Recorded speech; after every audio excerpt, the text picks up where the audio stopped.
مساء الخير، نامسكارم. السلام عليكم وسلام من متحف البحرين الوطني في مملكة البحرين الغالية.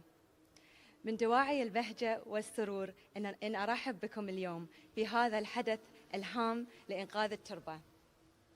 معكم في تقديم هذه الفعالية نور العامر. Good evening, Bahrain. It is with absolute delight that I welcome you today to this historic Conscious Planet Save Soil event.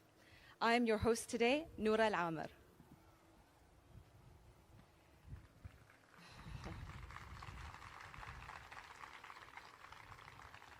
ضيفنا اليوم سادغورو مؤسس الوعي العالمي Conscious Planet لإنقاذ التربة Save Soil.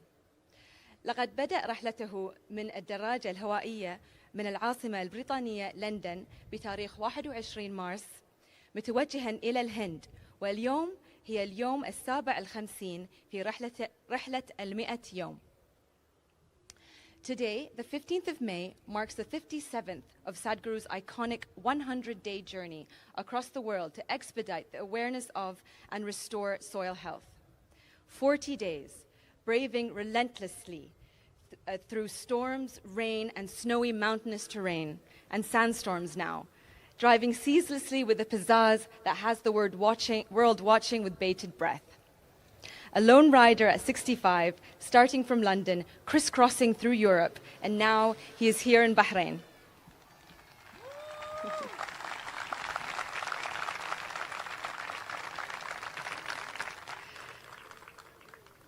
طبعاً بسبب الحداد الرسمي على وفاة المغفور له بإذن الله الشيخ خليفة بن زايد آل نهيان رئيس دولة الإمارات العربية الشقيقة، تم إلقاء العروض الفنية التي كانت مقررة. In light of the passing of Sheikh Khalifa bin Zayed Al Nahyan, President of the United Arab Emirates, we have omitted the song and dance portions of this event. نود أن نشارك بعض اللحظات التي مرت بها حملة إنقاذ التربة مع Sadhguru. We'd like to share some moments that the Save Soil movement with Sadhguru has experienced so far.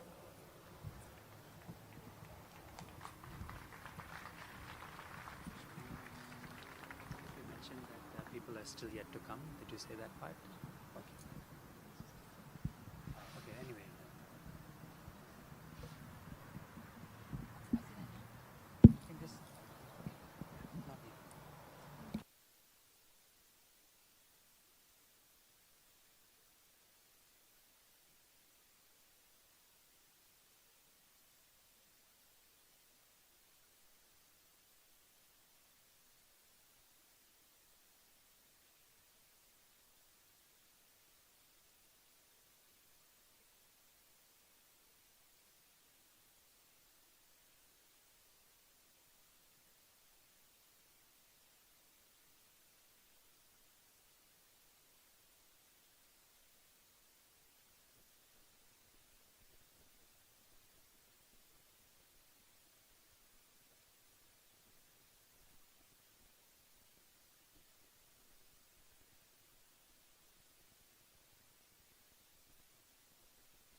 Now that all the guests have arrived, we can officially commence the event.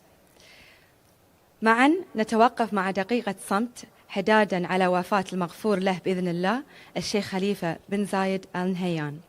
Please join us in observing a minute of silence as we come together out of respect and solidarity for the passing of Sheikh Zayed bin Khalifa, Sheikh Khalifa bin Zayed Al Nahyan.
مساء الخير.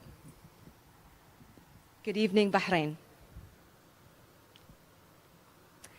27 دولة تنتظر سادغورو خلال رحلته.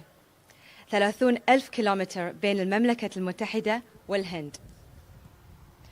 برمنغهام، لندن، أمستردام، برلين، براغ، فيينا، ليوبليانا، فينيس، Paris, Brussels, Cologne, Sofia, Bucharest, Istanbul, Tbilisi, Baku, Azerbaijan, Tel Aviv, Abidjan, Amman, Riyadh, and all these cities have hosted Save Soil events so far. And now we're in Bahrain.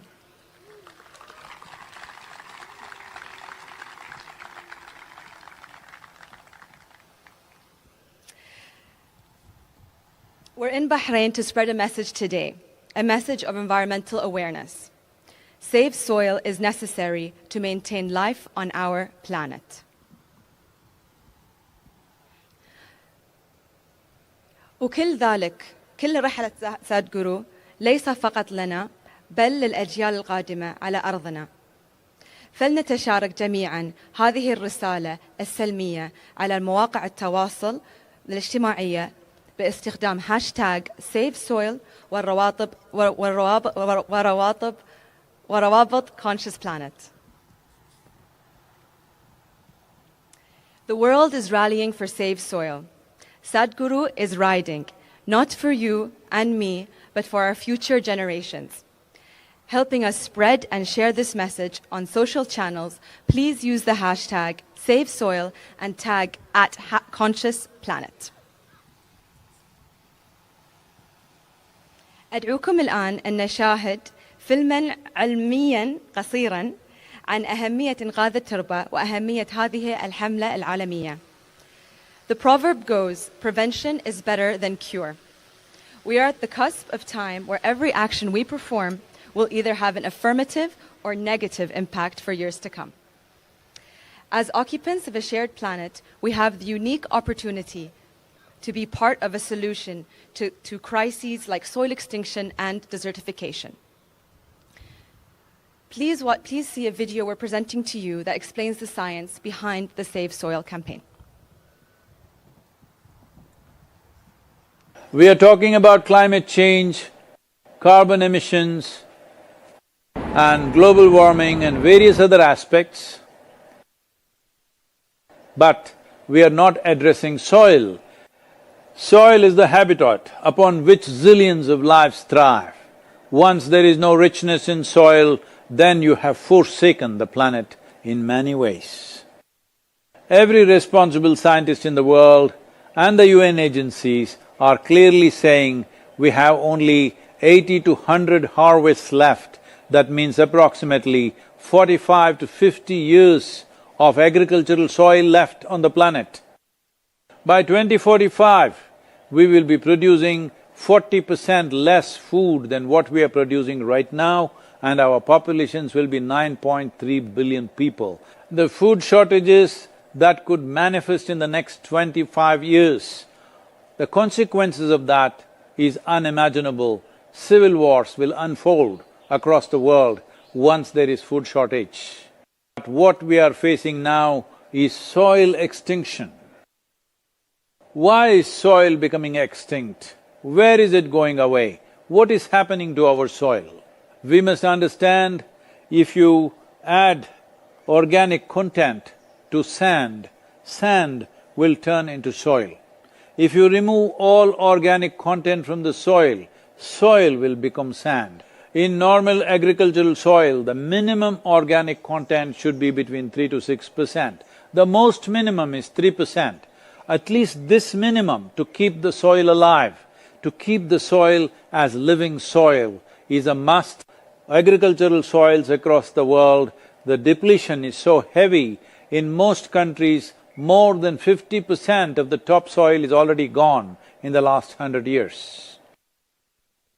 The nutrient levels have dropped significantly. The level of micronutrients you would get from your food in early 20th century to what you are getting from the same food now has dropped 90%. If you ate one orange in 1920s, what you got from it, now in 2020, if you have to get the same, you will have to eat 8 oranges. This is what we have done to our food. Soil is the biggest ecosystem on the planet, and so few people know anything about it. 1 teaspoon of healthy soil probably contains more microbes than there are people on Earth. The microbial life in the first 12 to 15 inches of topsoil is the basis of our existence. It is this magic beneath our feet which has produced the life that we are. This first 12 to 15 inches of soil is the basis of life for 87% of life on this planet, including you and me. We have to begin to recognize that what we call our soil, Mother Earth, is a living organism. Open soils, ripped open by ploughing, open to sunlight, is the basis of destruction of microbial life. So the focus should be on agriculture, the focus should be on seeing that land is under shade as much as possible. Some kind of shade, grasses, herbs, bushes, trees.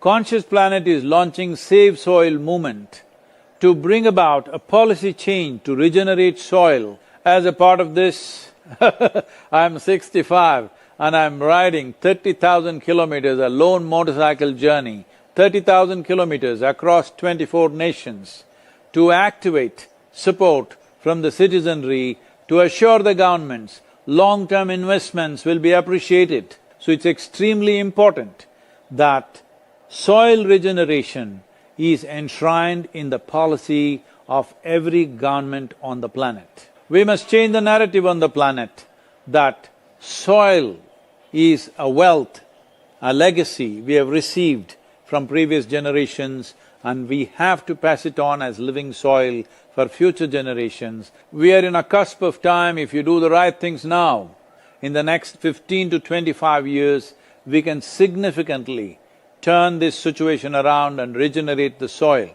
But if we allow this to progress like this for another 30 to 40 years, after 40 years if we attempt this, then it could take 150 to 200 years because that much loss of biodiversity would have happened. From 21st of March for 100 days, the whole world, every human being on the planet should talk soil. So we must hear the word soil, save soil everywhere to see that the narrative on the planet changes towards the most vital aspect of our life, the soil. Each one of you should reach as many people as you can to make this happen. Many global leaders and influencers are already participating in the movement. Be a part of this and let us make it happen. From my part, as much as I can contribute. Sadhguru, and this campaign is so important. And our planet's future depend on it. Antigua and Barbuda is part of the Save Soil mission. We commend you for what you're doing. That is why we are happy to sign the MOU. The science and philosophy that backs the thought behind the movement is tremendous. We know what we must do, so let's make it happen. Let's make this happen. Let us make it happen.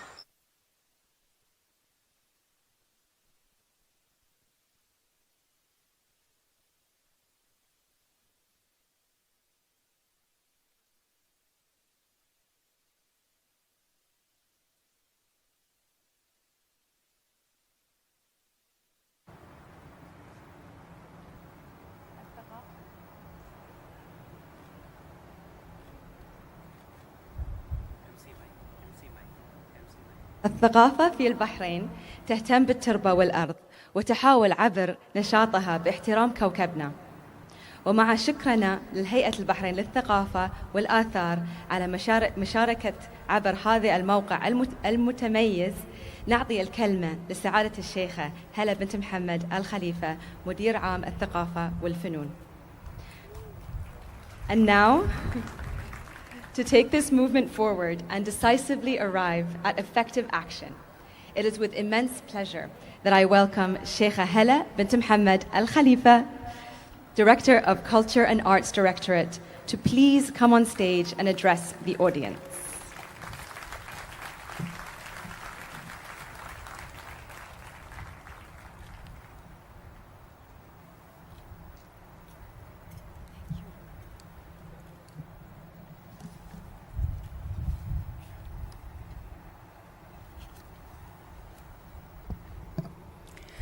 أصحاب السعادة، حضورنا الكريم، مساء الخير.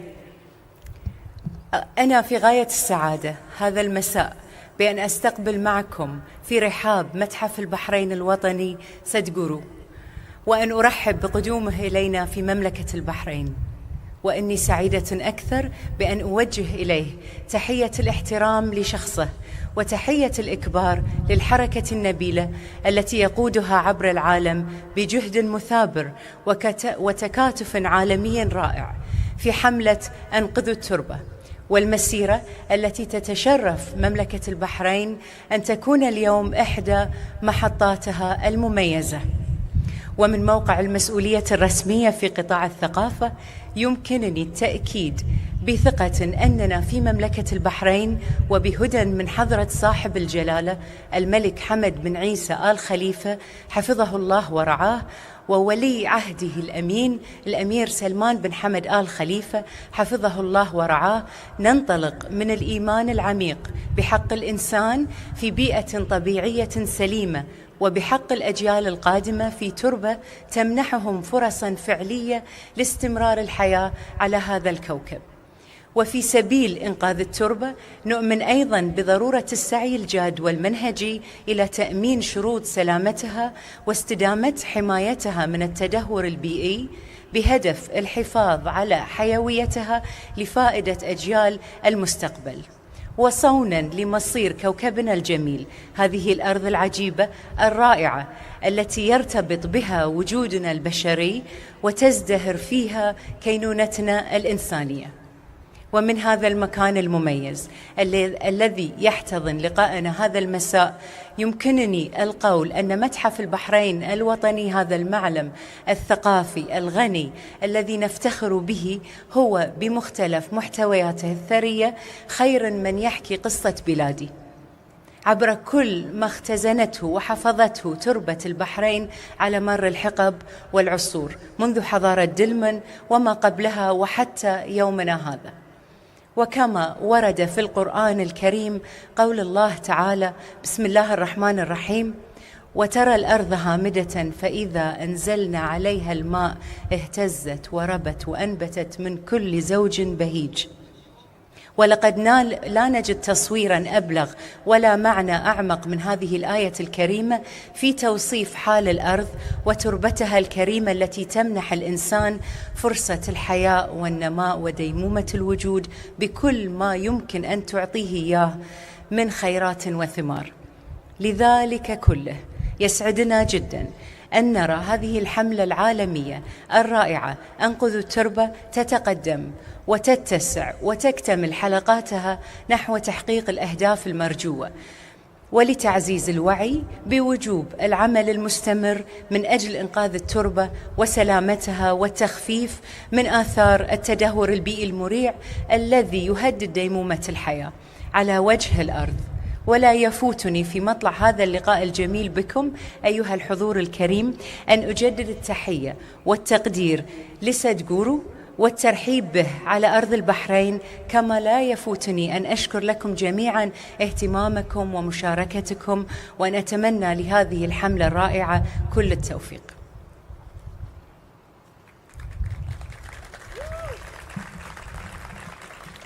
Excellencies, ladies and gentlemen, dear guests, good evening. It's a great honor and pleasure to welcome Sadhguru to the Kingdom of Bahrain. His extraordinary work, his dedication, his passion for Save Soil campaign raises a very important topic that we all have to be very aware of. Humanity needs to join forces supporting the well-being of our next generations on our beautiful planet, and to ensure a responsible act is implemented to protect our soil, allowing it to thrive and to be healthy. From this remarkable landmark, the Bahrain's National Museum, that has an abundance of objects and artifacts from our land, objects that tell our story and the magical layers of history that passed on it. And in reference to the Holy Quran, here's a significant verse reflecting the importance of soil. Bismillah ar-Rahman ar-Rahim. And you see the earth barren, but when we send down upon it rain, it quivers and swells and grows of every beautiful kind. Finally, it is an absolute honor to take part in welcoming Sadhguru. I'm confident that his message will touch people from various walks of life, and I hope we can all make a positive change in supporting this campaign. Special thanks to His Excellency the Ambassador of India for all his support, to the wonderful team of Sadhguru, to the volunteers, to the team at the Bahrain Authority for Cultural Antiquities for their hard work, their time and dedication to make this event possible. Thank you very much for listening. Thank you.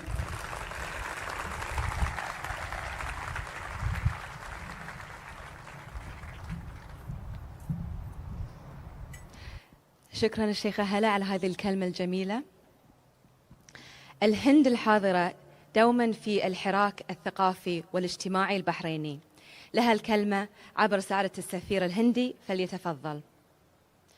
And now it is my honor to invite His Excellency Piyush Srivastava, Ambassador of India, Bahrain, to come on stage and address the audience.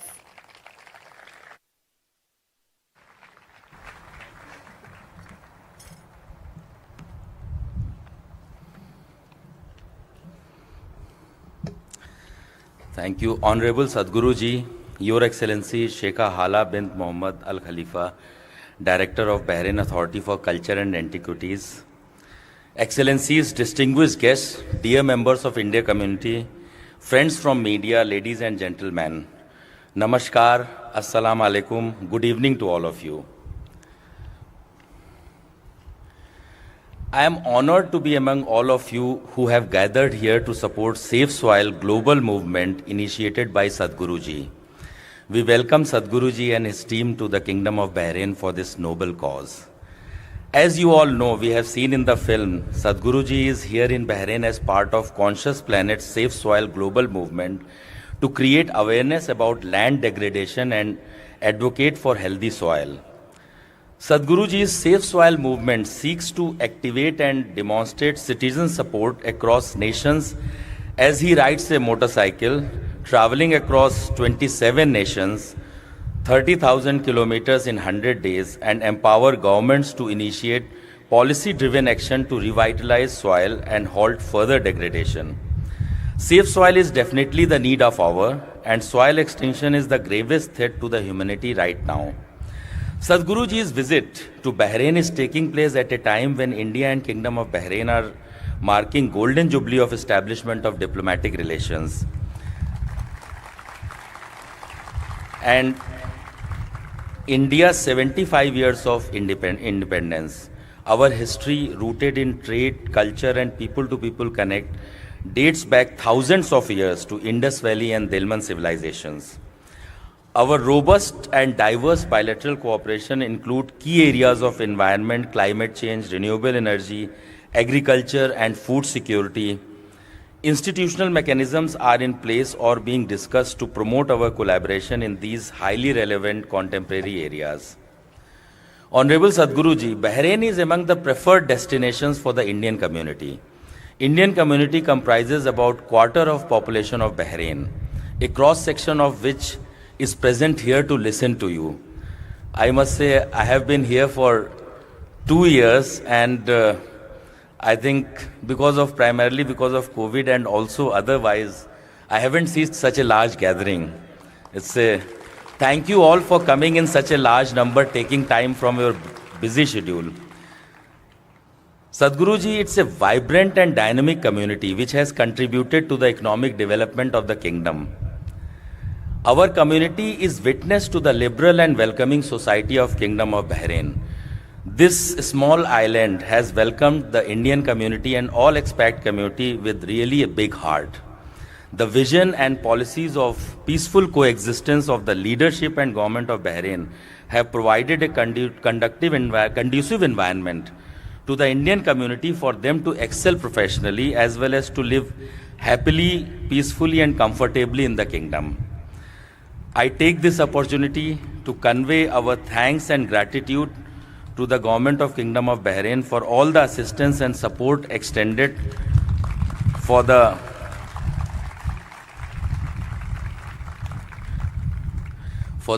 welfare of the Indian community in Bahrain, particularly the difficult times of COVID-19 pandemic, and more recently for the visit of Sadhguruji to Bahrain, without which this was not possible. In particular, Baka, led by Her Excellency Sheikha Mai, Her Excellency Sheikha Hala, Supreme Council of Environment, other authorities, as well as all the volunteers of Isha Foundation and my team at the embassy. I am sure that all of you are eagerly waiting to hear Sadhguruji. Before I conclude, I would like to thank all the dignitaries and invited guests and all of you for taking time out of your busy schedule and gracing this occasion. I also thank all the community members who have present here and the volunteers in the large number and supporting the Safe Soil movement of Sadhguruji. Thank you so much. May I now invite Sadhguruji on the stage, please.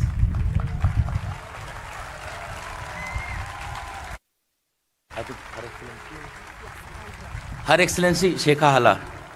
Yeah.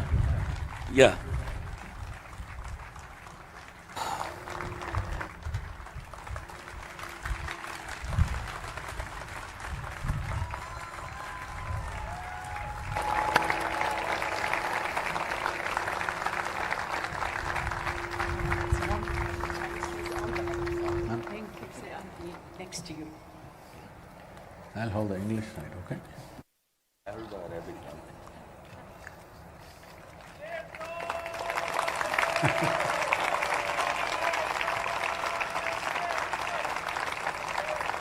If you can just turn around. Thank you very much. If you can just turn around, they want to take I think one photo this way. with the crowd.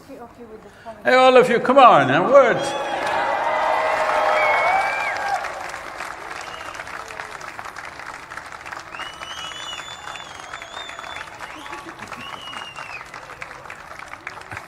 Thank you.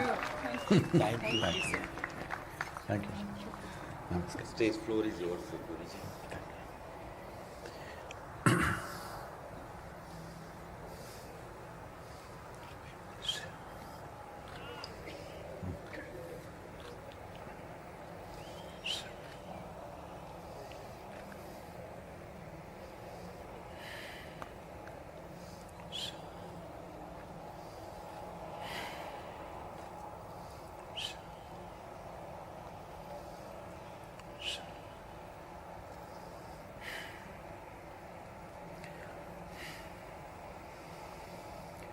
Kala na janati tava jananam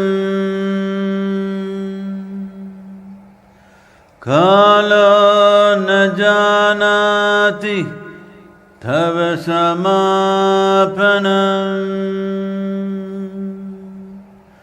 Drushto maya tava mahakaraha Yogeshwara Kala Kala Yogeshwara Kala Kala.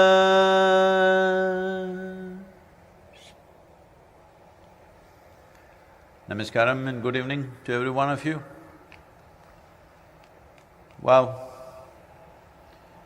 on this day, over 2,500 years ago, a man, a seeker named Gautama, who was desperate to know the truth of his existence, had put in 8 years of severe austerities which had weakened his body.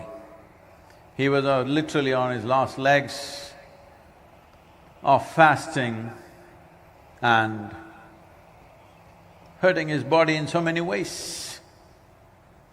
He came near a river which is called Niranjana.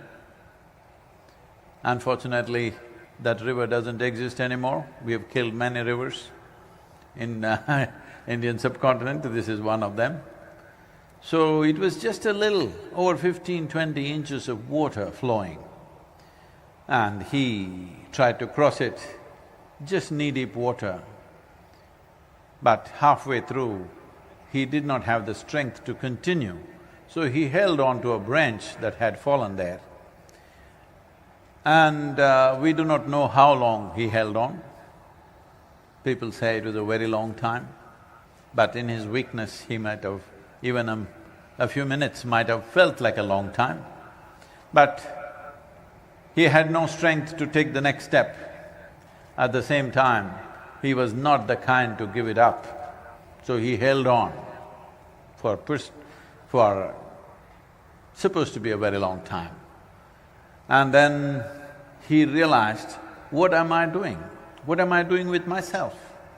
To know the nature of who I am, why am I walking all over the place, doing all kinds of difficult things and torturing myself in so many ways, when all I have to do is turn inward? That gave him the strength to take the next few steps, and then he went and sat under the now very famous tree called the Bodhi tree. This was on this day, the full moon is on, today is Buddha Purnami. It's wonderful we are together here on this day. So he sat there, literally last few ounces of strength of his life left within him, sat under this tree. This tree has become very famous now, more famous than him, unfortunately. So he sat there, made up his mind, either I must know the truth of my existence or I will pass this way, I will not get up till I know it. He just sat down with that determination. That day became the blessed day where Gautama became a Buddha. What does becoming a Buddha mean? The word Buddha is not his name. There were many Buddhas before him, there are many after him, there still are many. Bhu means buddhi or the intellect. Dha means dada, one who is above. One who is above his intellect is a Buddha. Well, if you are below your intellect, in India, they will call you Buddhu.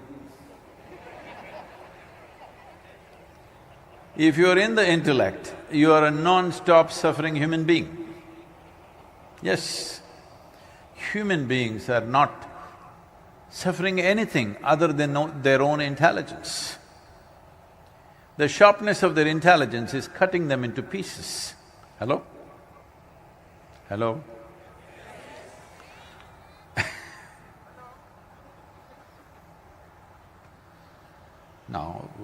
I'm saying hello thinking you are asleep, I'm not. The only thing that's torturing a human being is their own intelligence. If you had the brain of an earthworm, you would be very peaceful and also eco-friendly. Now with this intelligence, everything seems to be a problem. Whatever you give to a human being, they make a problem out of it. This phenomena of human intelligence, unfortunately, has been more a source of trouble than well-being for most human beings, because every aspect of their life they suffer in many ways, not because there is something wrong with their life, simply because they do not know how to manage the complexity of their intelligence, the sophisticated intelligence that's been endowed upon you. Why has it become like this? Buddha means one who is above. If you are above your intellect, if you are above your thought and emotional process or your psychological process, would you know any suffering, I'm asking? Hello? The only two kinds of suffering that you know are physical suffering, mental suffering. Do you know any other kind of suffering? No. Even physical is not a suffering, physical is just pain. Well, pain you can multiply in your mind and make it into suffering. Pain is in the body. What I say now, you must listen carefully, otherwise you will make wrong conclusions. Pain is good for you right now, because most people still have not come to enough awareness that they would even be able to preserve themselves if there was no pain in the body. See, wherever there is no pain in the body, see what you have done. See what you have done to this, what you have done to this, why? Because there's no pain. Suppose there was no pain in your nose, in how many ways you would have cut it in the name of fashion? Hello? You think they wouldn't? Even now, in spite of the pain, they're doing it. If there was no pain at all, as a part of the fashion, you would pull out your stomach bag and intestines on the street and walk like this. Pain has preserved you, yes or no? So, pain is good for you right now. But suffering is something that happens in your mind because you will multiply the pain in your mind. What happened 10 years ago, you can still suffer, yes? What may happen day after tomorrow, you can already suffer. You're quite an expert because what happened 10 years ago doesn't exist right now, but you can suffer that. What may happen day after tomorrow doesn't exist right now, you can suffer that.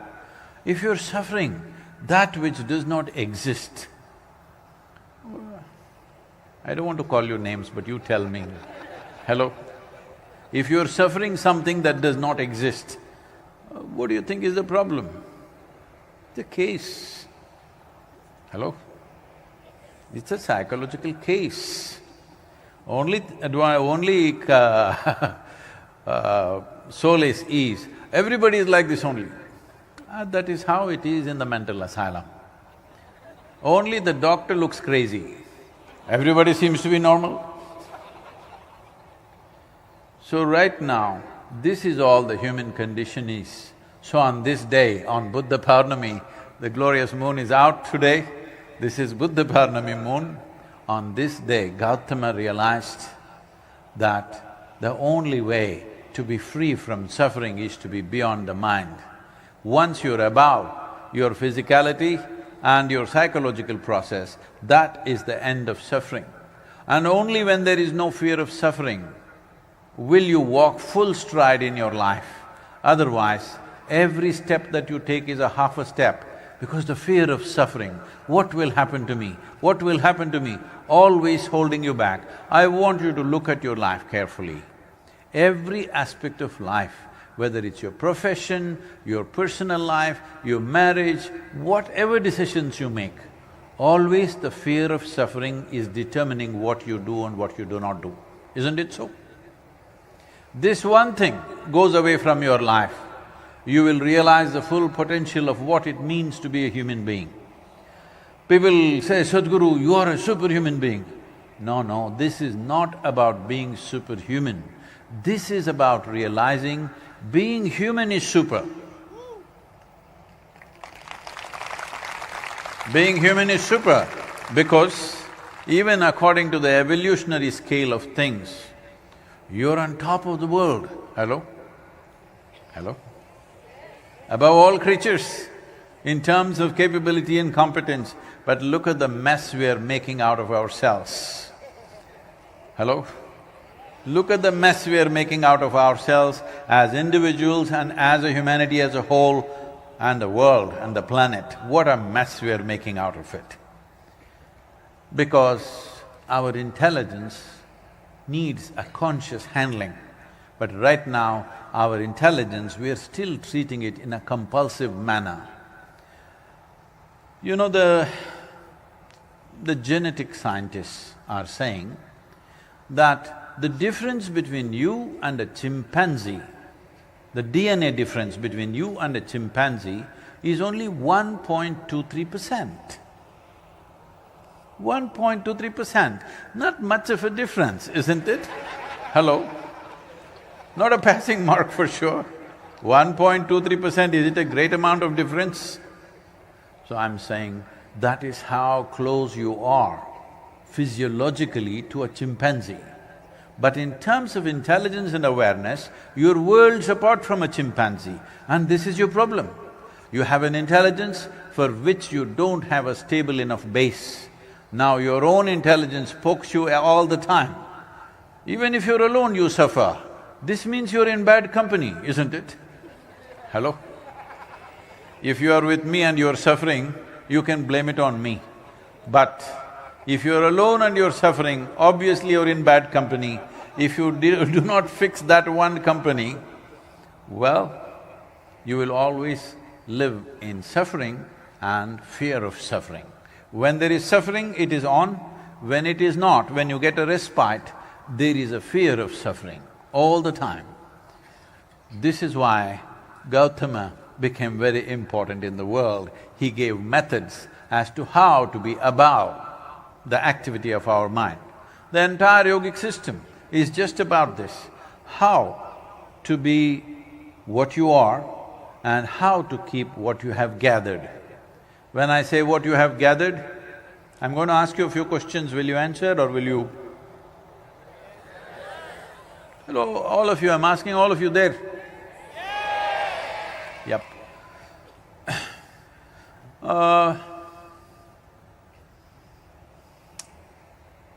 Whatever clothing you're wearing, is that you? It is yours, I will not dispute it for now. One day a dispute will come about that also, but right now we will not dispute it, this is yours. Whatever jewelry you're wearing, is it you? No, it is yours, we will not dispute that. That's dangerous.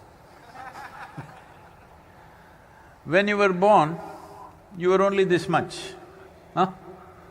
Now you gathered this much body, so you obviously gathered it.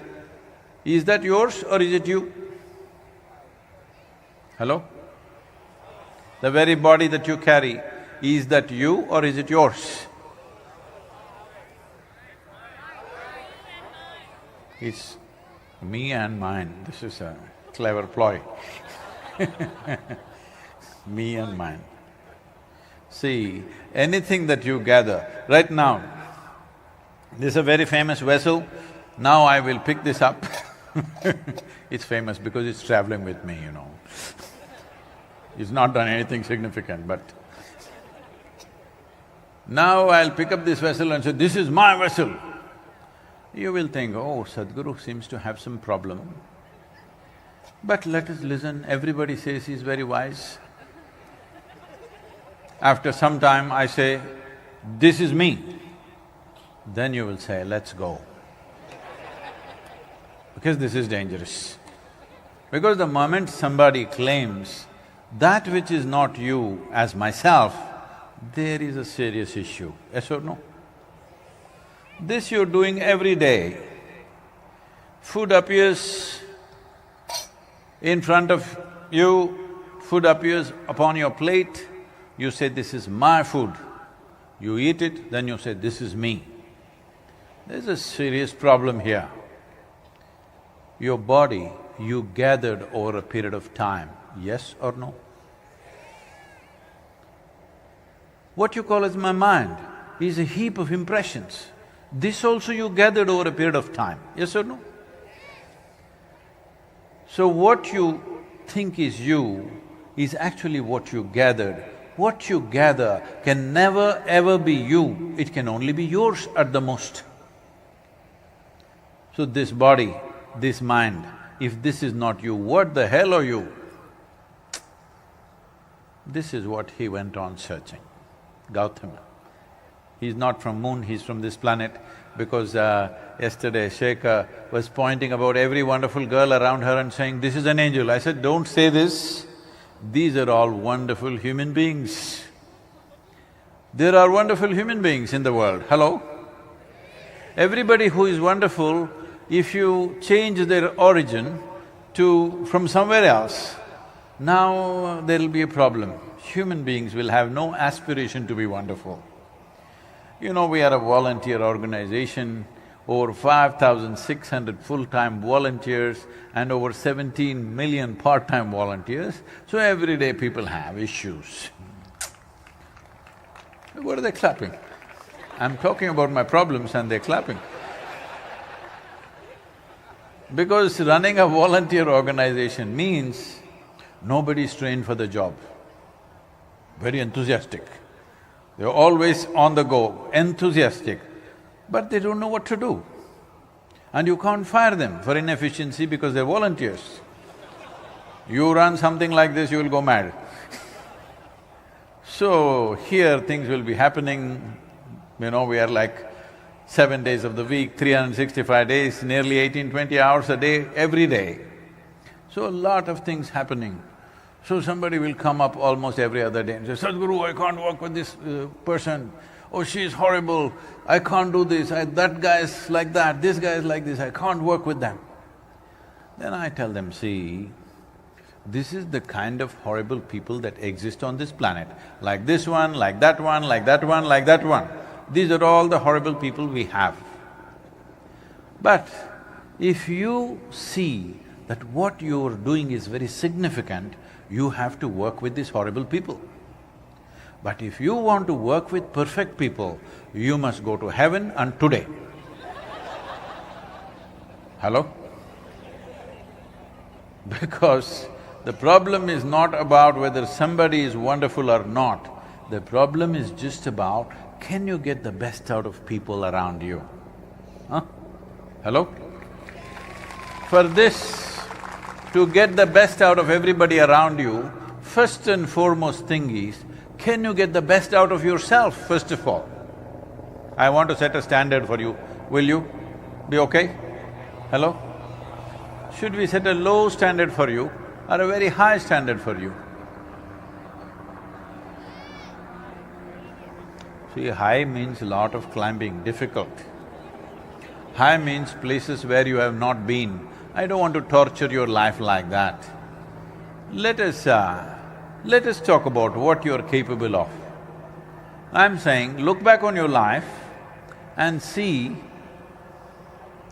look at one situation or a day or a moment where you were really wonderful, you were very exuberant, joyful, loving, wonderful you were. Just look at that situation. So you're capable of being like that. Make that the baseline of your life, that you don't come below that. Hello?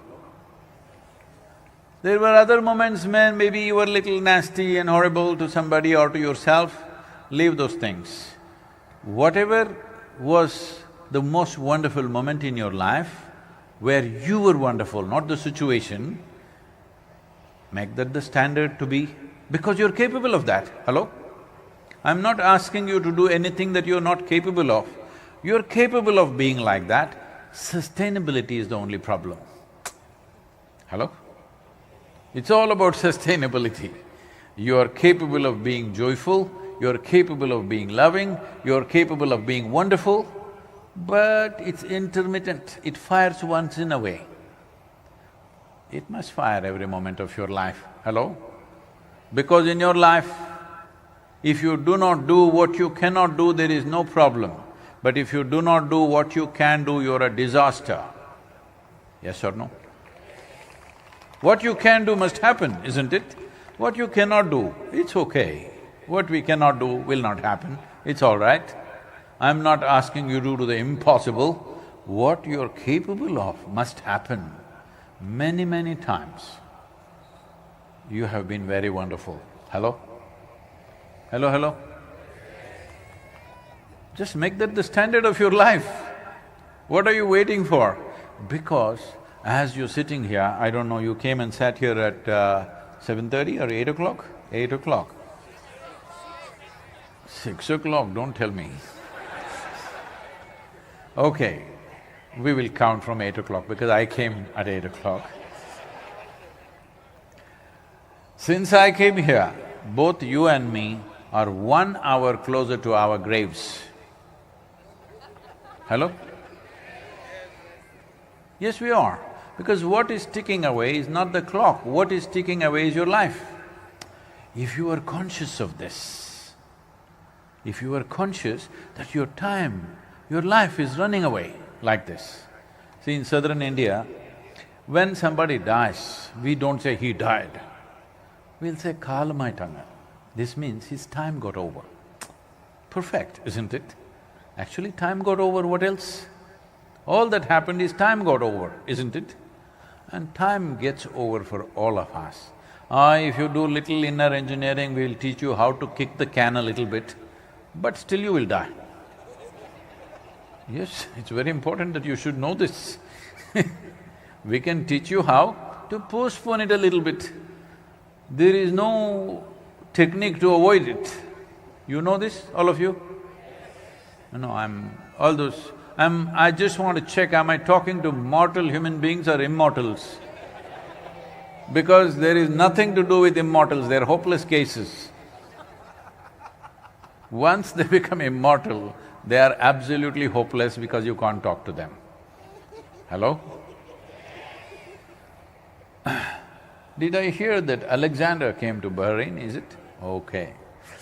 Can I tell you some story about him? Are there any fans of Alexander so that I don't say something that upsets you? You're a fan of Alexander? The Great?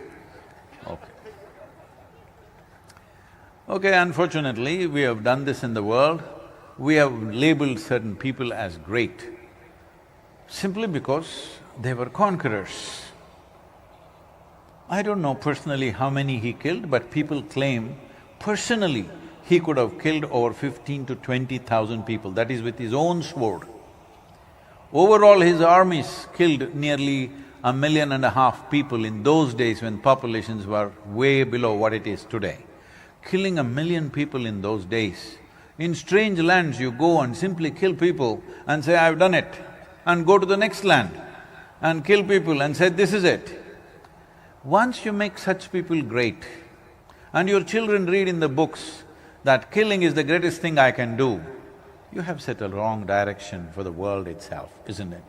Hello?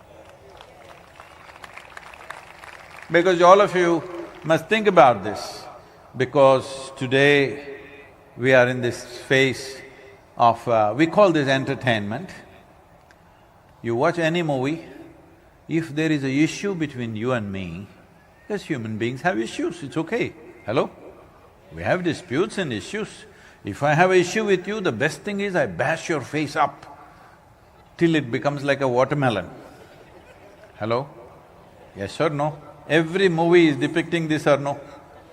Or the best thing is, I either cut your throat or shoot you in the head. This is the way to settle every dispute and every issue. Or women, take all the utensils in the house and throw it into the walls. Every television show, every movie is showing this as if this is the way to handle human emotions and relationships. Hello? Everybody has emotions, but there is a civilized and dignified way of handling your emotion. There is a civilized and sensible way of handling our disputes.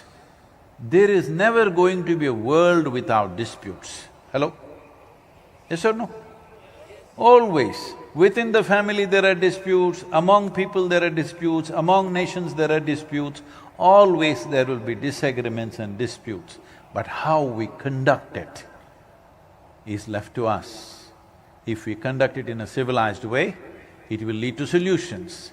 Otherwise, everything is Alexander the Great's way.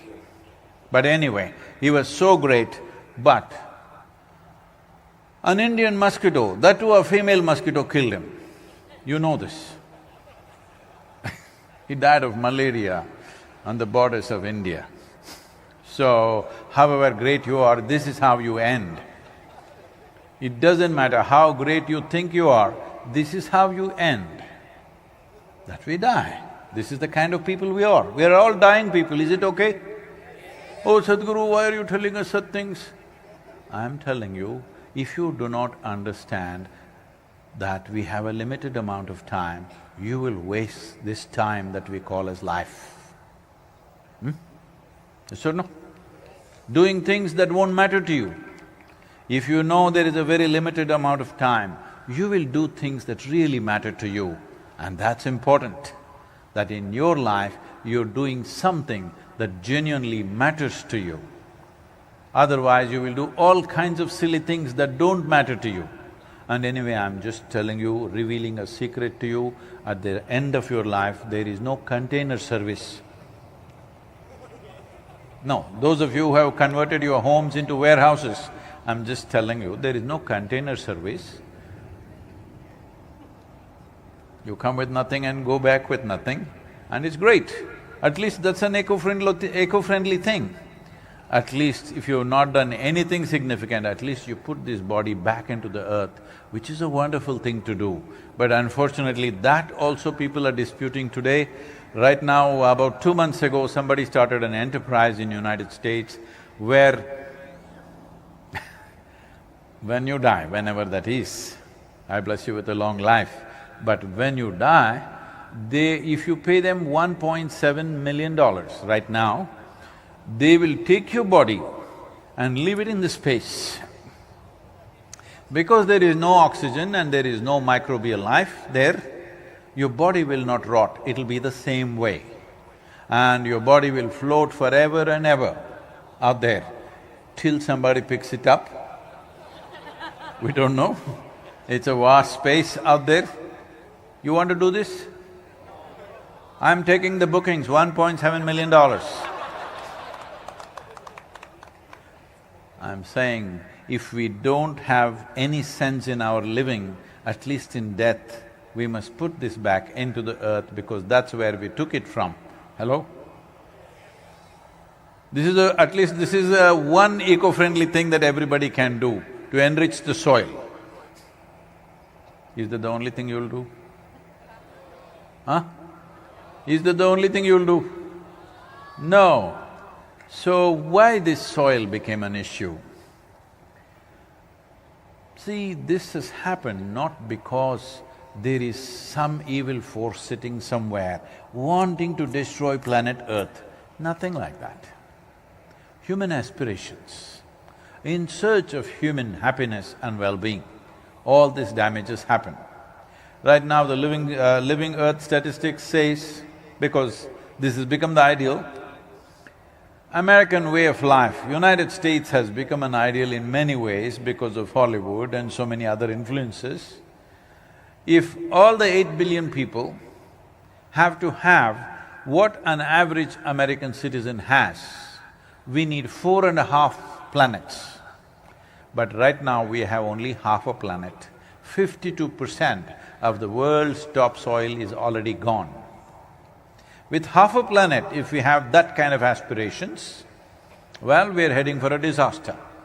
But I'm not even here to talk about that. All I'm saying is, do your life whichever way you want. I'm not asking for any lifestyle change, I'm not asking for any food change or dietary changes or anything.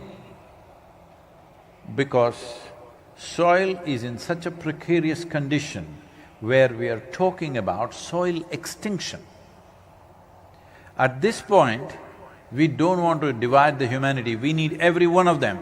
People asking me, Sadhguru, you are not fighting the fertilizer company, you are not fighting the pesticide company, weedicide company, herbicide company.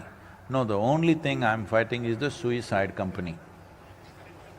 Because right now, it looks like we are on a suicide mission. I'm only against the suicide. Everything else can be handled later, because right now, it's the death of the soil that we are debating. If the soil dies, all the other aspects will be meaningless. Is it even possible that soil can die? Yes, because soil is alive because of microbial life. What does microbial life mean? See, right now 60% of your very body is microbial life, only 40% is the genetic material from your parentage, 60% is other life. Compared in numbers, from the number of human cells you have and the microorganisms that you have, if there is an election, they will win, flat out, because they are 60% population in your body. Because your body and your life right now is a consequence of what is happening beneath your feet. It looks the way it looks, but it's alive. It is the largest living system, not just on the planet, not just in the solar system, in the known universe. The largest living system is the soil or the topsoil of this planet, which is just 15 to 18 inches. This much soil around the world is the basis of life on this planet, just this much soil. 15 to 18 inches of soil contains zillions and zillions of life forms and millions of species. Every year, on an average right now, according to UNFAO, we are losing about 27,000 species of organisms are going extinct per year. At this rate, if we go, in another 30 to 40 years' time, we will reach a point where regenerating the soil will either become extremely difficult or nearly impossible. And once it reaches that point, what will happen to human life on the planet is unimaginable. We don't even want to imagine that because that's going to be terrible. But before that, many things could happen. Right now it is expected, because of soil degeneration, it is expected by 2032, about 3.5 billion people will be water stressed. That means their daily drinking water will be a challenge. Right now already about 1.85 billion people daily are struggling for their daily drinking water already in the world. It will reach 3.5 billion. Because of this, 1 to 1.2 billion people will start migrating, desperate for water. Well, when a billion people move, the amount of suffering that it will cause to individual human beings is another world. Especially women and children will get the worst. Whenever forced migrations happen, whenever unplanned migrations happen, whenever people end up in places where they don't know how to make a living, whenever they don't know the language, they don't have the necessary skills to survive in a given society, women take the worst. So women of the world must stand up and make sure this doesn't happen, because always when forced migrations happen, the worst comes to the women and children. In Sudan, when this war happened, about 260,000 people died. This war is mainly for fertile lands. In this 260,000 people, 50% were children below 6 years of age. 50% of 260,000 who died in a war for land, for fertile land, 50% are children below 6 years of age. Because right now already it's evolving in that direction. Last year, the World Food Programme has spent $9 billion distributing food. This year, they are desperate to have $15 billion. 2023, they want $22 billion. How long can you go on distributing food like this? People have to grow food where they are. Food must grow where people are. It's very, very important. For that, soil has to stay alive. Soil staying alive means just this, it is alive, rich with microorganisms. To what extent means a handful of soil like this can have 8 to 10 billion organisms, that's how alive it is. If this has to stay alive, they need food. What happened to their food? Because the organic matter which they can consume, that's the only thing they eat. And the organic matter that they need to consume can come from only two sources: plant life and animal life. There is simply no other organic content anywhere in the known universe. There is no organic content anywhere. I'm stressing on this because a whole lot of people think they can print organic matter on their 3D printer. Unfortunately, we've gotten into such states of mind that people think we will print the food. Whatever nonsense you want to do, you still need organic content. Shall I tell you a story? You're getting very serious. It's a serious matter, but it's very important that we stay level-headed and handle this joyfully, because this is our love for life. This is not a protest, this is not an agitation, this is not out of anger or resentment against somebody. This is out of our love for the life that we are and the life that's around us and the life that should be on this planet beyond us.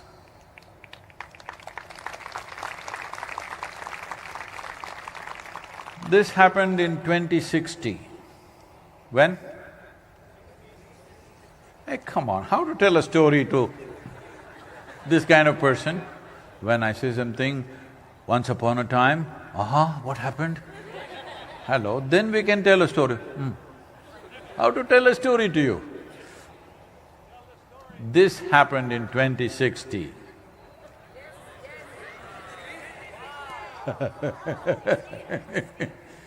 So a few scientists sought an appointment with God and they got it. Appropriate sounds must come. And they went there and they told him, "Hey old man, you done pretty well with creation, but everything that you can do, we can also do now, time you retire." God said, "Oh, is that so? What is it that you can do?" They said, "Look at this." And they dug up a little bit of soil, made a vague image of a human child, they did all kinds of stuff, and the child came alive. God looked at this and said, "That's very impressive, but first get your own soil." There is no substitute for soil. Whatever circus you do, there is no substitute for soil. We come from it, we live off it and we go back to it. There is simply no substitute for soil.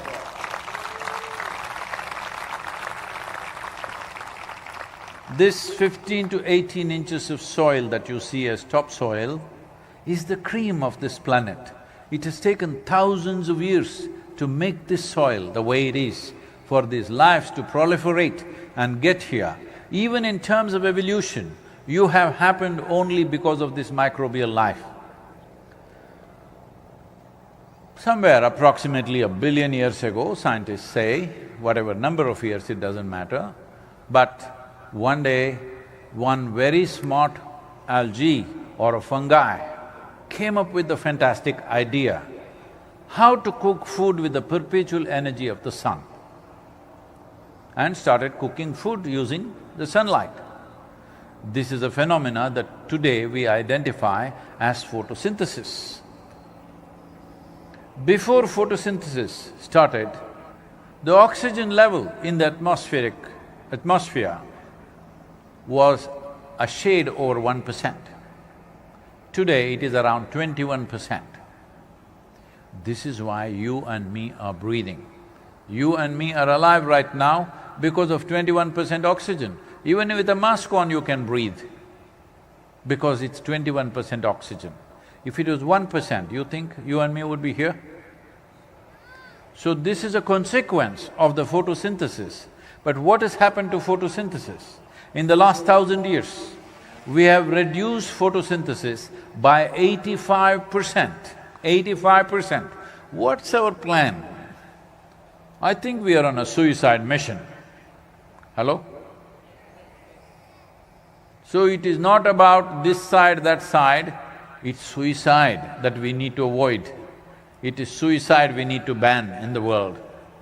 Because right now it's fashionable, those of you who live in cities everywhere across, especially in western part of America, it's very fashionable. Everybody jumps up and says, organic farming.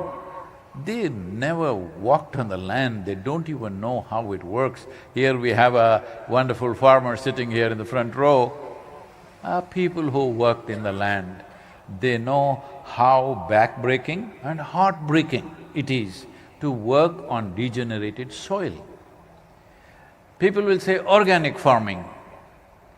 Well, I want you to know this. Today, if we get rid of all the fertilizers, pesticides, whatever sides they have, everything, our food production will come down to 25% probably in the next 6 months to 8 months. That is the worst disaster you will unfold on the planet. So let's not talk fanciful things that you don't know. It's best that you don't talk about it. All you know now is that soil is dying and we are killing this because they have no food to eat. Something, a leaf or an animal waste, something needs to go into the soil.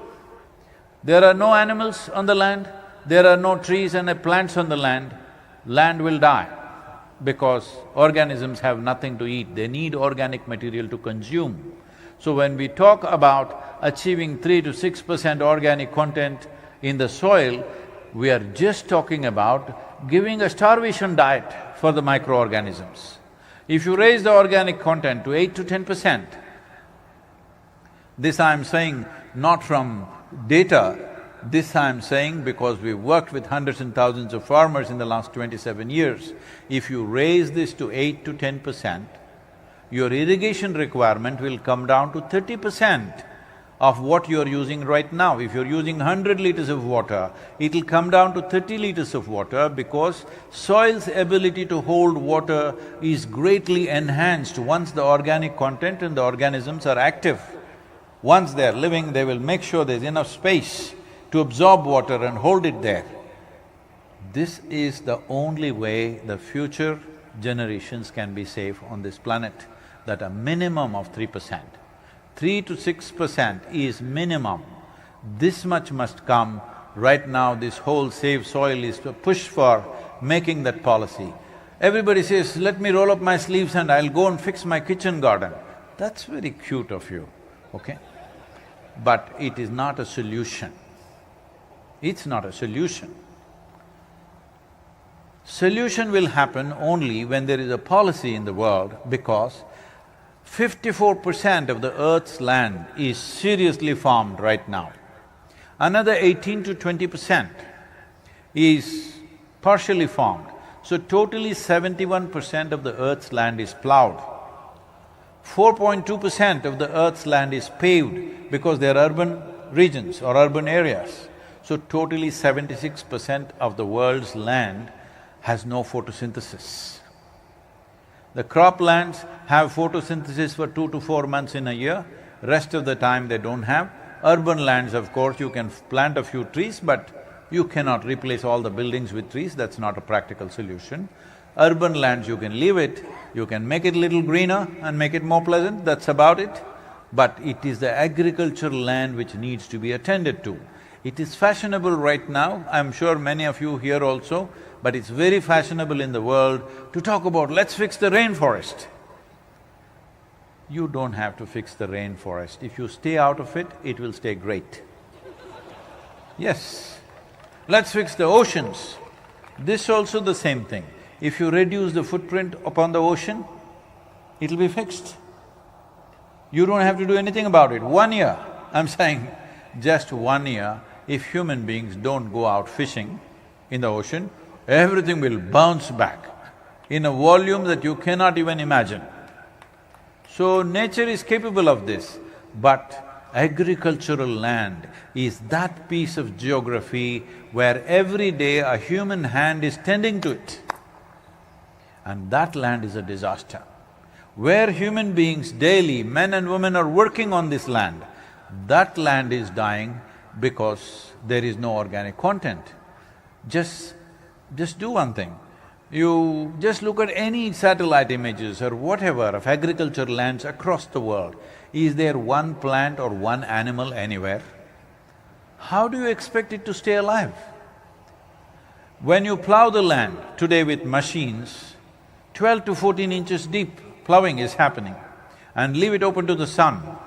This is murder of the soil. This is literally murdering the soil. Murdering the soil means the unfortunate reality is in the last 2.5 years, as I'm talking to various agricultural ministries, I realize 85% of the nations still address their soil as an inert material, that they can add a chemical, take out a chemical and fix it. It is the largest living system in the universe, and we refer to it as a resource. I'm saying all of us have fed upon our mother's breast.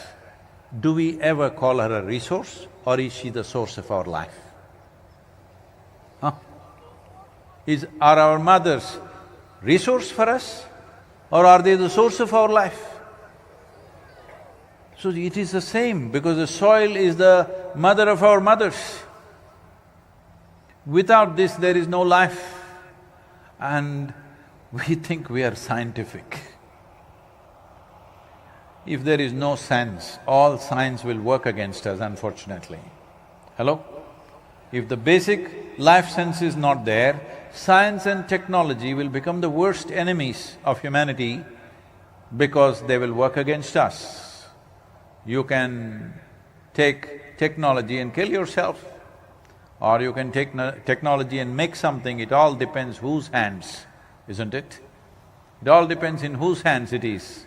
So this is an important moment in our life because we are at that cusp of time that if we act now, as a generation, if we act now and make the necessary policy changes, in the next 10 to 15 years, we can make a significant turnaround. But if we allow this to go for another 30 to 40 years, then it will not be possible to turn this around.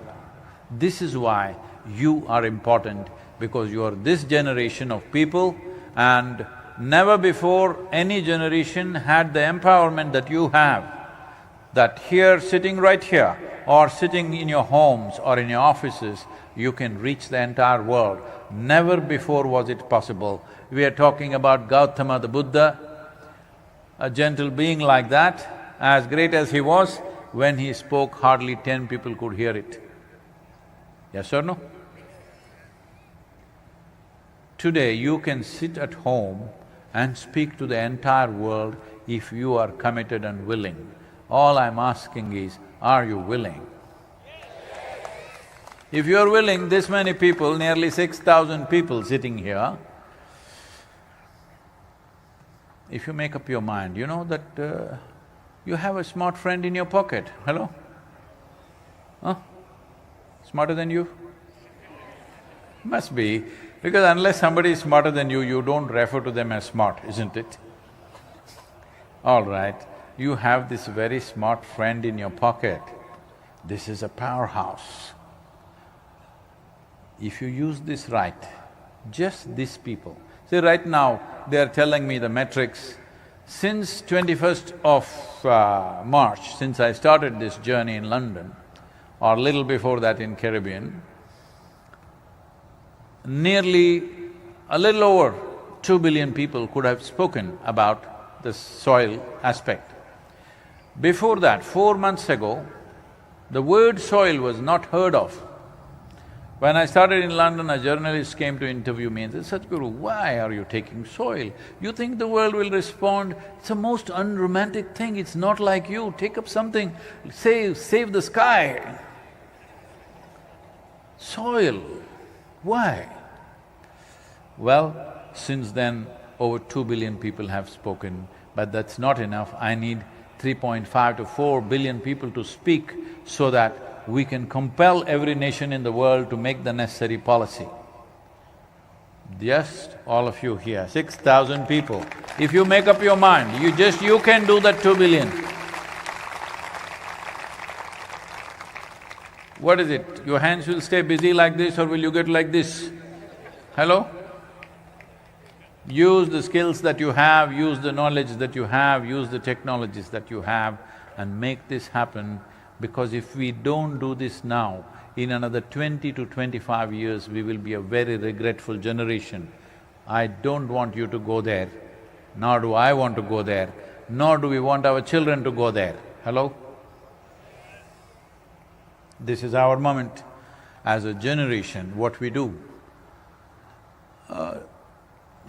Is sleep a crime? Sleep. Is it a crime? No. But if you sleep through your life, you will become a disaster. And disaster is always worse than a crime. Hello?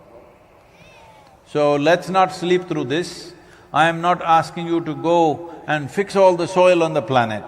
I'm just asking you to raise the voice and keep it up, and I'm giving you a serious discount, 55% discount.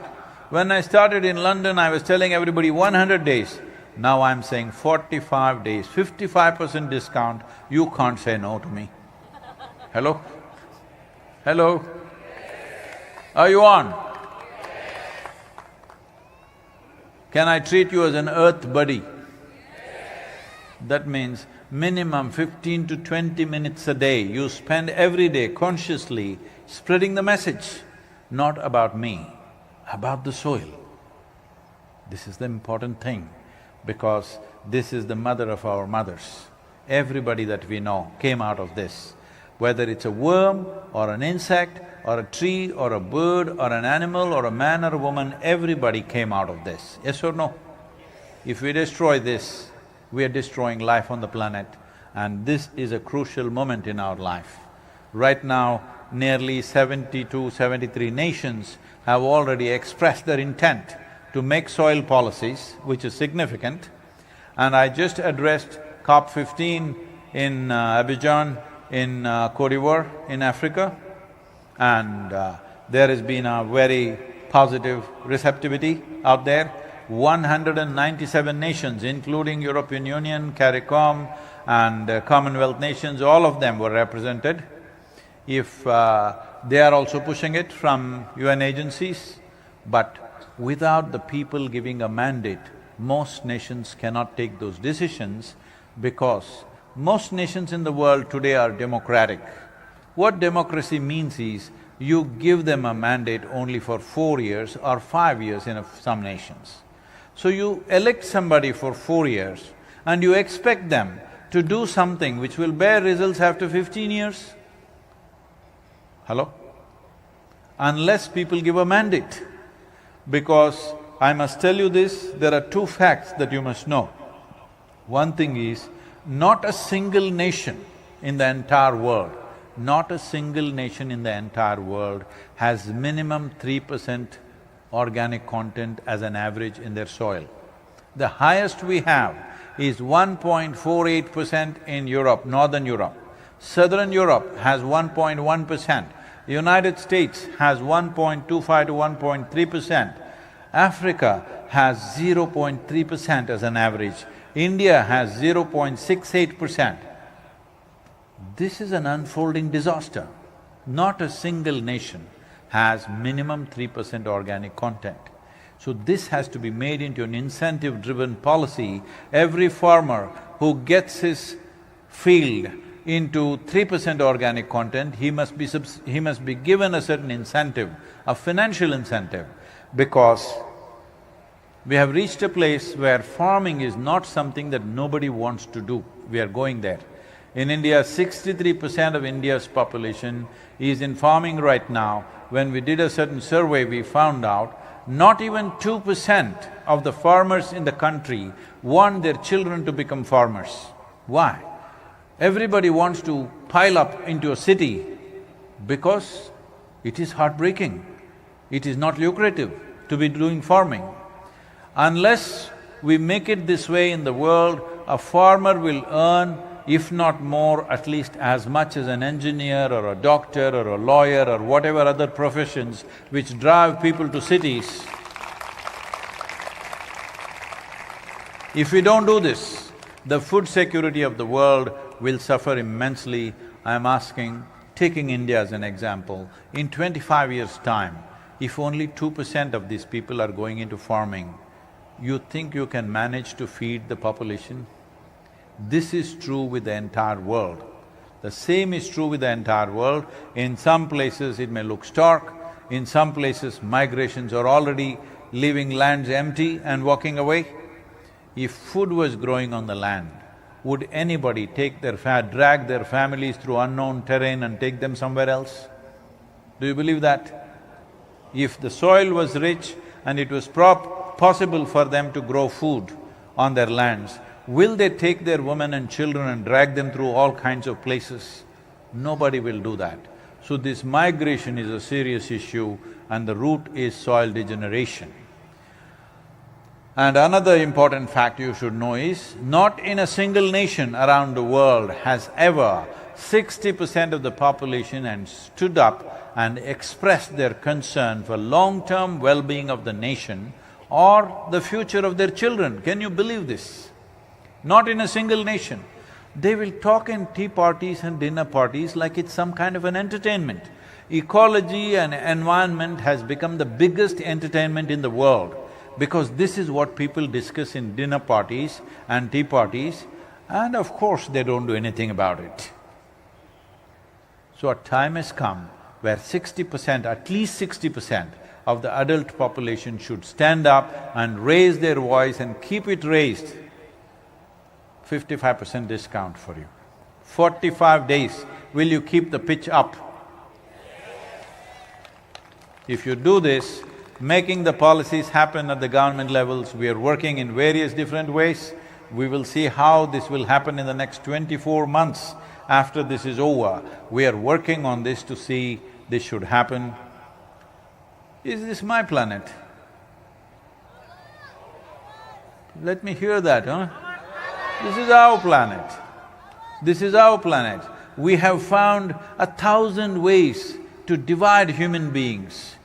Oh, in terms of nationality, race, religion, gender, caste, creed, name it, in every possible way, how you and me can confront each other, how you and me can get into conflict, we have found thousands of ways to do this. When, especially now, where the way we are empowered with technology, we have enough power. If we want, we can blow this planet to pieces. We have that kind of power. When we have this, it's extremely important we find some common ground, a common denominator. If you do not understand what is the all-unifying cosmic consciousness, at least you understand all of us come from the same soil, eat of the same soil. When we die, we go back to the same soil, unless you pay $1.7 million to me right now. Hello? You know, can I tell you a story? Shall I tell you a nice story or share my problems with you? Huh?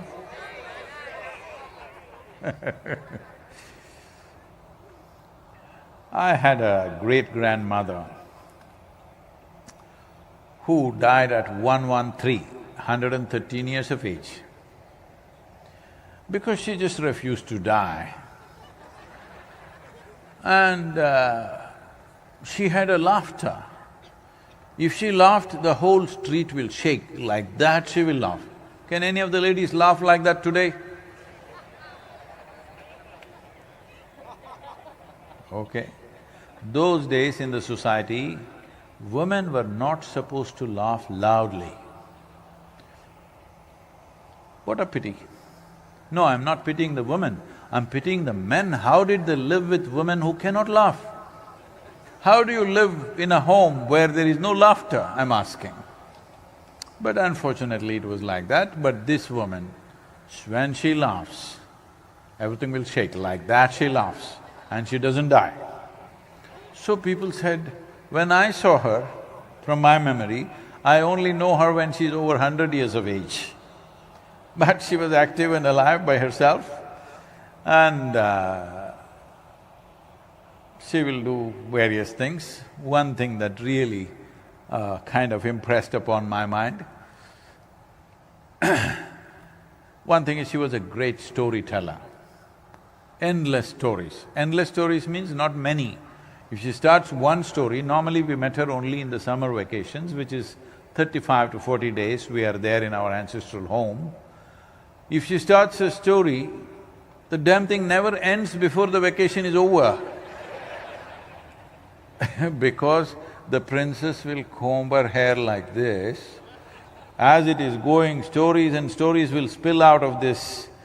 Before she reaches the end of her hair, our vacation is over. We ask, what is the end, what is the end? No, you come next time. She had the confidence she'll be alive when we come next time. So, I saw her in many ways.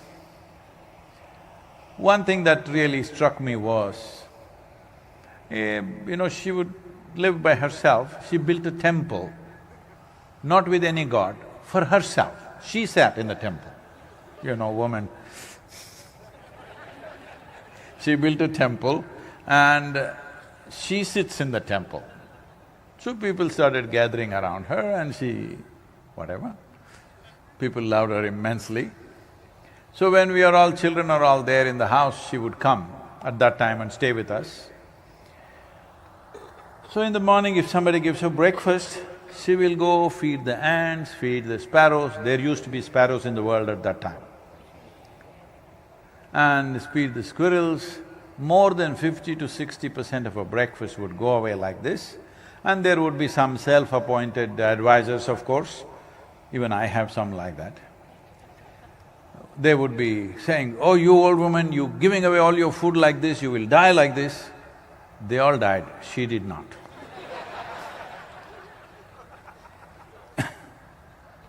So she would be sitting there and the ants are eating her breakfast. She would be watching it, tears flowing down her cheeks. I am like 4.5, 5 years of age, I see the ants. She wouldn't stop me, that is the best part. She is feeding the ants, I'm killing them, she won't stop me. Then I ask, what's the problem with you? Why are you so emotional about these ants? My problem is I'm a little boy, they get up all on my legs and probably you've not had an ant bite for a long time. You must try it. Go stand on one of those places, boom, they come up all and they make you burn, So, I asked her, she would say… she would laugh, a hoot of laughter, and say, you will know someday. It took me over 20 years after that. She passed away at 113 because at 111 years of age, she got throat cancer. When she was 14 years of age, she got married. In India at that time, the culture was, an unmarried girl could not chew tobacco. But the day she gets married, she gets the right to chew tobacco. She exercised her rights on the first day. From the age of 14, she chewed tobacco every day.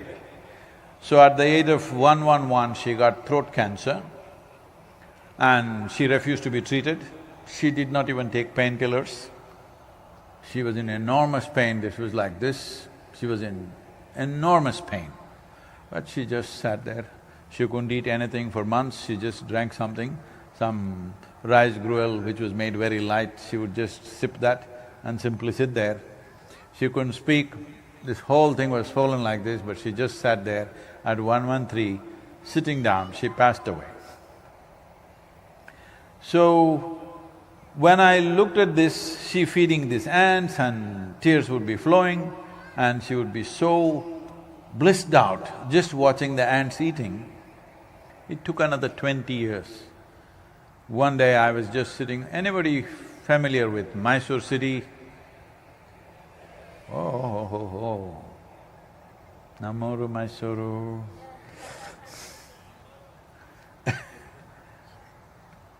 So, in Mysore city, there is a hill called Chamundi Hill. Chamundi Hill is a very special place, at least at that time. Today everybody is looking at the screens, but at that time we had to look at the world, you know.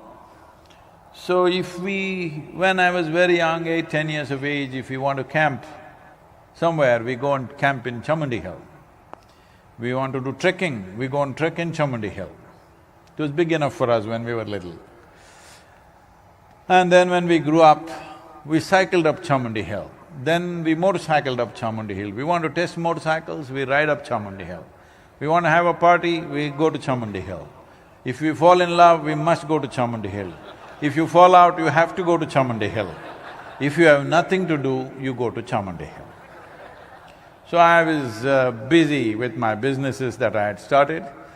Somewhere in the afternoon, I got an hour-and-a-half break one day. Not even thinking of going there, simply I rode up Chamundi Hill. Because I was so familiar with the hill, I know the hill in and out. So there was one big rock. Today, people have marked it and a lot of people are going there. I parked my motorcycle, climbed up and sat down.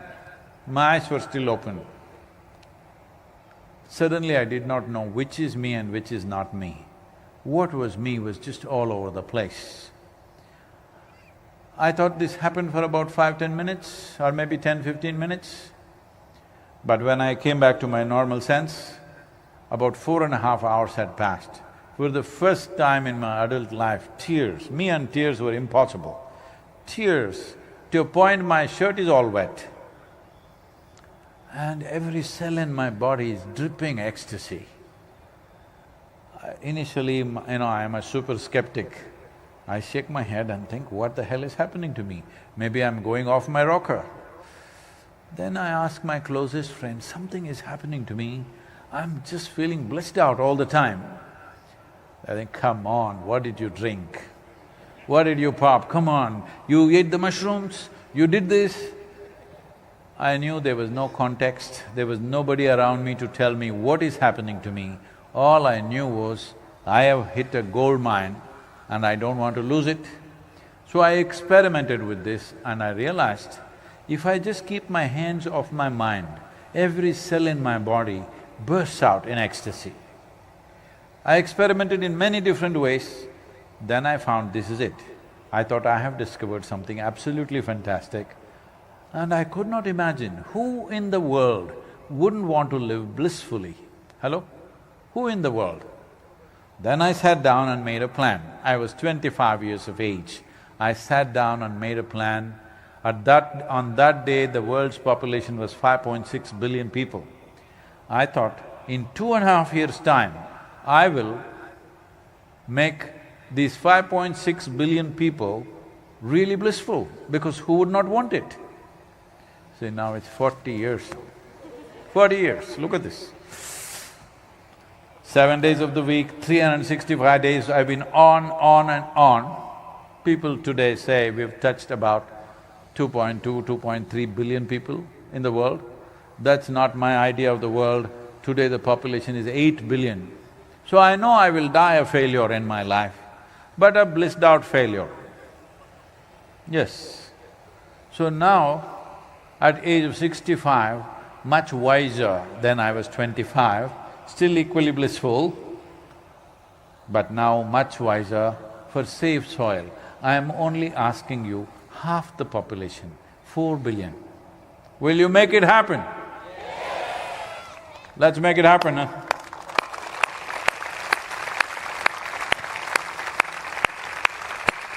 Let's make it happen. In one voice, when I say 1, 2, 3, you say save soil, let us make it happen. 1, 2, 3. Soil, let us make it happen. This is it. Because if people want it, when people want it, it must happen. Hello? The problem is, people have never stood up and said what really matters to them. Always talking about all kinds of nonsense that does not matter. You being a joyful human being, does it matter to you? Please tell me yes or no, otherwise I'll bless you. You being a peaceful human being, does it matter? You being a loving human being, does it matter? The earth that we live on is rich and wonderful, does it matter?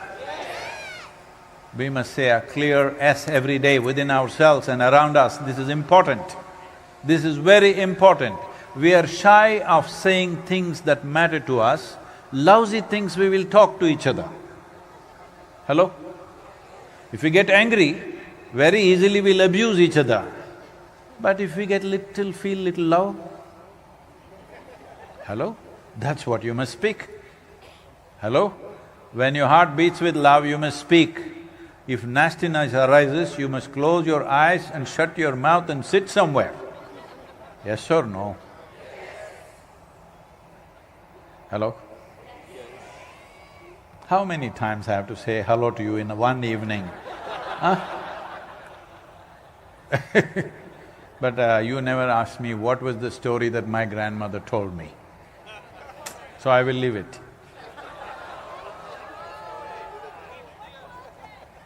Okay.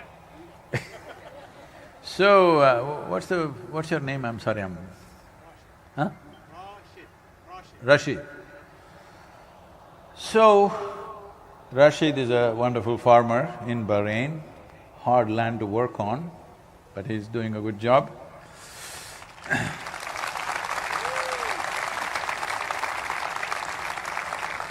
So there was a farmer in India, fertile land.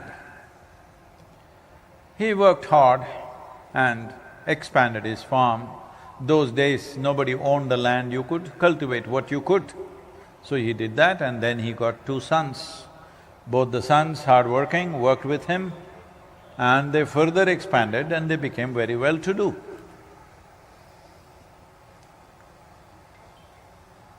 So, time passed, time for the father to pass on came.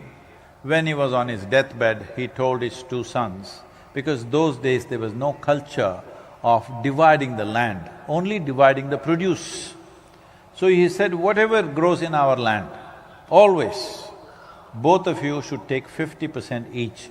Never there should be a dispute between the 2 brothers. The brothers agreed.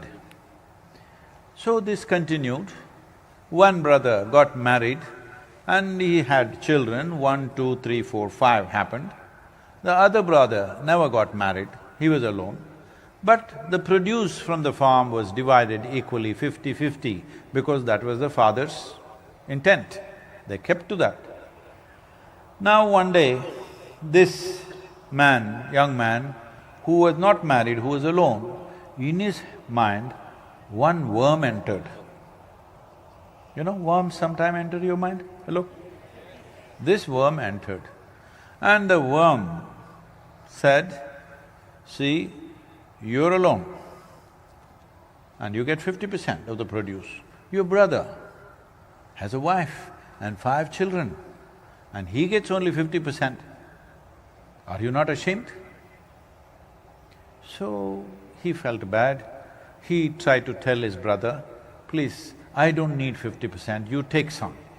The other brother was a very proud man, he said, no, our father said, no matter how much we expand, 50% of the produce is for you, 50% for me, it stays that way, we will not change this. So he felt guilty, I'm alone, what will I do with so much? He has a family, but he won't take it. So what he started doing was, in the nights, when everybody was asleep, he would every day take 1 bag of grain, carry it on his back, bent, a heavy bag, and from his grainage store, he would take it and put it in his brother's grainage. But within a few days, the same worm got into the other brother's head. And the worm said, see, you have 5 young boys working for you. Your brother has nobody, he's alone. Are you not ashamed you're taking 50%. And he has nobody who will take care of him in his old age. He has only 50% and you're getting 50%, you have 5 boys who will support you. So, he also thought what to do, the brother won't take it. So in the night, he started carrying a bag and putting it in the other brother's store. This reverse osmosis went on for many years. And one day in their old age, they were still carrying that heavy bag, and in the night the 2 brothers faced each other and they saw each other carrying a bag for the first time after many years. And they realized what was happening, but they turned their faces away, went and finished their job and went back to sleep. They were embarrassed of their generosity and they went quietly to sleep. So then these 2 brothers passed away. The townspeople were looking for a place to build a temple. In India, when we want to build a temple, it's not just about the site, it must have the right energy, right feel, right sense of… it must support that purpose. So they looked everywhere, they couldn't settle on anything. Then they decided, this place where in the middle of the night 2 old men were carrying bags of grain, wanting to put it in the other store, and they looked at each other and they felt embarrassed about their own generosity. They said, this is the best place to build a temple. And they built a temple there. It's time we build a temple like that in our minds and hearts, that we are concerned about somebody else more than ourselves, because in this, life is greatly enhanced. We are concerned about the life that's after us. See, this is not a philosophy I'm trying to teach you. This is not a morality or an ideology that I'm trying to put into you. This doesn't need any religion or ideology or philosophy. It is intrinsic within you. You want your children to live better than you. Hello? That means somewhere in your heart, you want somebody to live better than you. This can just expand to whoever is sitting next to you. Hello? When I already said, see, this is not something that you're not capable of. You want your children to live better than you, so you are capable of looking beyond your well-being at another life. You can add 1 more and 1 more and 1 more, just 8 billion. Hello? It's a limited number. We are not talking about some infinite number. You have computers, you have smartphone, you can calculate what is 8 billion. Yes or no? You can divide, multiply, do permutations, combinations with that. I'm saying you are capable of this. You are capable of looking beyond your immediate well-being and doing something in the world that is worthwhile. Right now, this is not even about generosity, this is about survival. Save soil, let's make it happen. Thank you very much. Thank you very, very much. Thank you, Bahrain, for the wonderful welcome you've given me. Thank you to all the people, the leaders, Sheikha, the ambassador and many others that I don't know by name. Thank you very much, every one of you, for who you are. And you are a small nation, you're not an agricultural nation, but I'm promising you this, I have never gone back on any promise that I made to anybody. I'm telling you this, all of you. Can you hear me? Hello? Those of you who are running away, can you hear me? I'm saying, if I hear the voice of Bahrain across the world in the next 45 days, within the next 18 to 20 months, I will visit Bahrain and offer a spiritual process to you. Okay. That's a promise I will keep. You must keep yours. Let's make it happen. Let's make it happen. Thank you. Thank you very much. Our deepest respects. Normally these events are full of music and celebration, but in absolute respect for the passing of the ruler of Abu Dhabi and the president of UAE, who has been a visionary and leader who's been immensely loved by his people and everywhere around. The incredible thing is, India has declared 1 day of mourning for UAE. This has never happened before. Wonderful. Thank you very much, all of you being here. Namaskaram. Namaskaram. Sadhguru, this is on behalf of the National Museum of Bahrain, who would like to thank you. Mm-hmm.